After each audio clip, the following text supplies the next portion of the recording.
Bonjour et bienvenue dans la Némésis. Cette vidéo est la partie 2 du guide de survie à l'usage des cœurs brisés. Si vous ne l'avez pas déjà fait, je vous invite à visionner la partie 1 où je vous présente la méthode. Bonne écoute. Concernant vos relations avec votre ex, la première règle d'or sera « On ne peut apaiser ses relations avec une personne qu'avec du temps et de la distance. Dans la souffrance de la rupture et la panique qu'elle engendre, vous allez certainement agir de façon maladroite. Une partie d'entre vous va fuir, car les disputes, la douleur, la honte, l'incompréhension poussent certains à éviter la zone de conflit et à se protéger. J'ai des coachés qui expliquent passer des heures dans un endroit protecteur, lit, bureau, voiture, pour se couper de la violence de la séparation. En plus du maelstrom dans leur tête, la plupart sont cassés physiquement par un sommeil perturbé et une perte d'envie profonde. Ce contexte pourrait paraître idéal pour ne pas envenimer la situation, mais cet écart de côté participe au sentiment de dévalorisation. On se sent nul et on préfère disparaître pour que le moins de personnes possible nous voient dans cet état. De plus, cette fuite devant la violence de la rupture n'empêche pas certains d'entre vous de faire ces fameux interdits. Vous espionnez l'autre à distance ou vous lui envoyez beaucoup trop de messages négatifs. Avant de vous donner un conseil d'urgence, je voudrais parler de l'autre partie d'entre vous, qui face à la violence de la rupture vont réagir en réaction avec une grande violence verbale et ou physique. Combien parmi vous me disent tellement regretter certaines paroles et gestes après une dispute ? Nous savons tous à quel point il est difficile de conserver son calme face à ce qui peut paraître terriblement injuste et cruel. Mais non seulement cela n'apportera rien de positif, mais cela ne fera que vous enfoncer encore plus.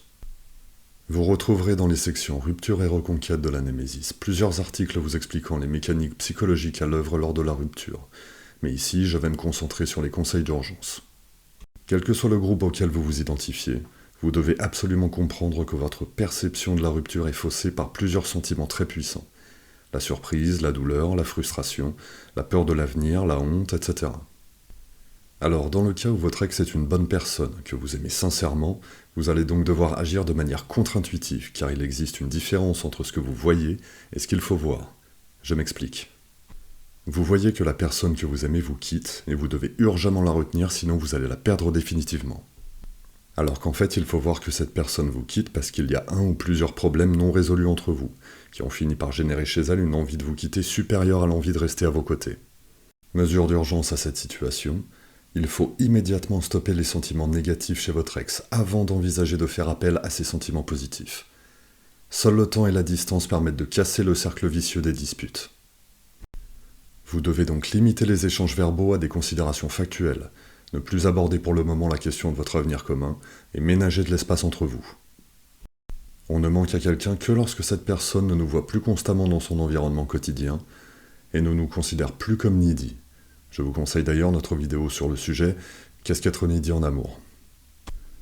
Dans le cas où votre ex est une mauvaise personne qui vous torture, il n'y a pas nécessité de préserver votre relation future. Ici, la distance ne doit pas servir à apaiser vos rapports, mais à vous préserver de la violence mentale et physique de ces individus. Même si vous aimez profondément cette personne, vous ne devez plus accepter de servir de souffre-douleur et alimenter leur perversité ou leur toxicité. Sachez que dans la majorité des cas, les personnalités perverses ou toxiques provoquent des ruptures uniquement pour dominer ou torturer leur partenaire et se nourrir de leur désarroi. Dans ce cas précis, je vous recommande fortement de vous faire accompagner par un proche de confiance, un coach ou un psychiatre, car il est extrêmement difficile de se dégager de leur emprise. J'ai d'ailleurs créé la Némésis et rendu ces articles gratuits et accessibles à tous, après avoir vu des gens entre guillemets normaux aux emprises avec de vrais monstres, hommes et femmes confondus. La seconde règle d'or sera « On ne peut apaiser ses relations avec un ou une ex qu'en évitant les interdits ». Dans le langage commun utilisé sur YouTube et autres plateformes par nos gourous 2.0, vous avez certainement entendu l'expression « interdit » pour désigner les maladresses les plus représentatives de la frustration amoureuse. Lorsqu'une personne nous échappe, nous avons tous tendance à vouloir la retenir et certains paniquent au point de mener des actions regrettables et contre-productives. Dans le cadre d'une reconquête amoureuse, on nomme alors comme des interdits ces actes qui, au lieu de ramener votre ex vers vous, le ou la fait fuir encore plus loin irrémédiablement. Dans ce guide d'urgence, je vais à l'essentiel et je ne vais pas détailler l'origine et les mécanismes à l'œuvre dans les interdits. S'agissant ici d'un guide de survie pour les situations critiques, je ne vais pas rentrer non plus dans les schémas de la reconquête. Vous trouverez sur la Némésis une section complète dédiée à cette problématique. Vous aurez ici besoin de faire preuve d'un minimum de lucidité sur vous-même afin de vous situer parmi deux grands schémas. Soit à chaque relation, vous souffrez des mêmes interdits, jalousie excessive, demande incessante, et vous reproduisez sans cesse un processus destructeur qui laisse un goût amer à chaque rupture. Ou alors c'est la première fois que vous commettez des interdits lors d'une rupture, car celle-ci vous semble insurmontable, et vous avez le sentiment de tout devoir tenter, même vous rabaisser, pour rattraper l'autre avant qu'il ou elle ne soit plus amoureux ou amoureuse de vous. Alors, si vous êtes dans le premier cas, il faut non seulement arrêter sans délai les contacts directs ou actions indirectes vers votre ex, mais engager un profond travail sur votre appréhension de la relation amoureuse. Il n'y a pas de hasard qui tienne quand une situation se reproduit pendant des années avec des personnes différentes. Il y a nécessité de parler de vous avant d'envisager les actions possibles liées à votre ex. Concrètement, n'appelez plus sans cesse cette personne, ne faites plus de cadeaux, ne surveillez pas, même indirectement via les réseaux sociaux, et surtout, ne provoquez plus aucune dispute. Ce dernier point inclut les demandes d'explication que beaucoup pensent avoir le droit d'exiger, mais qui ne se terminent au mieux qu'en mensonge ou pire en dispute. Il arrive que certains fassent appel à moi après avoir été auditionnés par les forces de l'ordre, alors qu'à la base, il ou elle ne souhaitait que clarifier certains points en se rendant chez leur ex. Sachez que dans toute rupture, il y a une part plus ou moins importante de mensonge ou contre-vérité, et qu'il est souvent vain d'exiger de l'honnêteté. Ensuite, si vous êtes dans le second cas, il sera certes plus facile pour vous de mettre fin aux interdits, car ils ne font pas partie intégrante de vos réactions liées à la peur, à la frustration ou à la solitude. Mais il est aussi indispensable d'y mettre un terme définitif. Quelle que soit votre douleur amoureuse, commettre des actions au final préjudiciables dans l'espoir de reconquérir votre ex ne fera que le ou la repousser plus loin. Comme dans le premier cas, vous devez limiter votre interaction avec votre ex au strict minimum. Il s'agit là uniquement des communications obligatoires liées à des urgences matérielles, loyer, factures communes, ou à la parentalité bien entendu, la gestion des enfants et leur éducation. Cette mise en retrait va cesser d'alimenter les sentiments négatifs que peut ressentir votre ex à votre égard. Concernant les disputes amoureuses, la colère et l'amertume finissent toujours par passer. Souvenez-vous de vos propres expériences. Il vous est certainement déjà arrivé d'être très contrarié par quelqu'un, ami comme partenaire, et de ressentir à nouveau de l'attirance quelques semaines après. Ce recul défensif va également vous permettre d'améliorer votre propre perception de vous-même. Lorsque l'on commet des interdits, on abîme aussi son amour-propre. Jalousie, disputes, rancœur, tout ça nous renvoie une triste image de nous-mêmes, et arrêter les interactions négatives va aussi rétablir votre ego.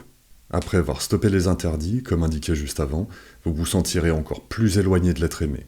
La faute a une contradiction très connue qui nous laisse penser que plus on court après quelqu'un, plus on lui prouve notre amour.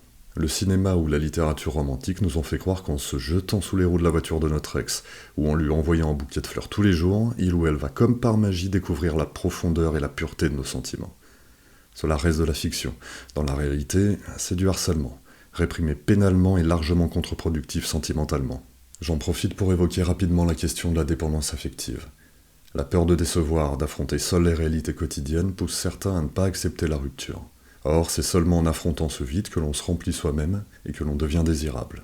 Dans ce guide d'urgence, même si vous vous savez trop dépendant affectivement, suivez mon conseil et mettez fin sans délai aux interdits. En stoppant ces comportements négatifs, même si vous n'avez pas envie de poursuivre votre vie avec votre ex, vous apaiserez considérablement les tensions extérieures et intérieures. La troisième règle d'or sera « On ne peut reconquérir son ex qu'en suscitant à nouveau du désir ».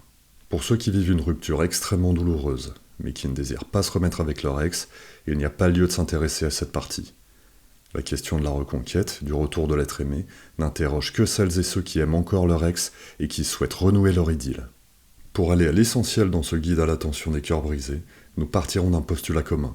Sans désir, pas d'amour. Mais le désir dans le couple recouvre beaucoup plus de dimensions que l'on l'imagine de prime abord. Si l'attirance sexuelle nous vient immédiatement à l'esprit, la vision d'un avenir commun où gravitent certaines de nos grandes questions existentielles comme avoir ou non des enfants, ou être fidèle à une seule personne, ou encore tout simplement qu'est-ce que l'amour, c'est ça le vrai ciment d'un couple. La preuve, on ne reste jamais avec le meilleur coup qu'on ait connu. Mais on peut passer une vie heureuse avec une personne qui répond à des critères communs de bonheur. Dans le cas où vous vivez actuellement une rupture particulièrement douloureuse et que vous cherchez à travers ce guide quelques conseils immédiats et utiles pour retrouver cet amour, vous êtes donc susceptible d'être dans l'un des deux cas suivants. Dans le premier cas, votre relation est récente, quelques semaines ou quelques mois, mais vous ressentez un immense coup de cœur pour cette personne. C'est un coup de foudre, un choc auquel vous n'étiez pas préparé, et le manque de cette personne vous sembla insupportable. Dans le second cas, votre relation est établie depuis des mois, des années, mais la rupture est tout aussi inconcevable car elle entraîne avec elle tout le présent et le futur que vous aviez créé ensemble. La reconquête est donc votre but, et vous liez votre avenir, votre bien-être, à celui de votre relation et vous vous dites sûrement « si le ou elle revient, j'irai mieux ». Autant vous le dire tout de suite, ce n'est pas la bonne méthode. Ça retardera votre apaisement et dégradera vos efforts de reconquête, car on est moins désirable à courir après quelqu'un qu'à se tourner vers soi. Alors, j'entends déjà certains rétorquer, et à juste titre, que ce n'est pas dans les semaines qui suivent la rupture, épuisés physiquement et psychologiquement, qu'ils ou elles vont se sentir séduisants ou séduisantes. Je ne suis pas d'accord sur ce point, car la fatigue physique et émotionnelle peut se gérer dès lors que vous vous apaisez et conduisez les bonnes actions. Vous n'arriverez pas à vous calmer, facteur indispensable pour être à nouveau désirable, en étant pétri de crainte et d'angoisse. Vous allez donc comprendre qu'il est humain de s'inquiéter, mais que cela dégrade vos actions et votre image. Et une fois plus calme, vous pourrez parcourir les articles des sections Reconquête et Séduction pour décrypter comment agir moins et mieux envers votre ex.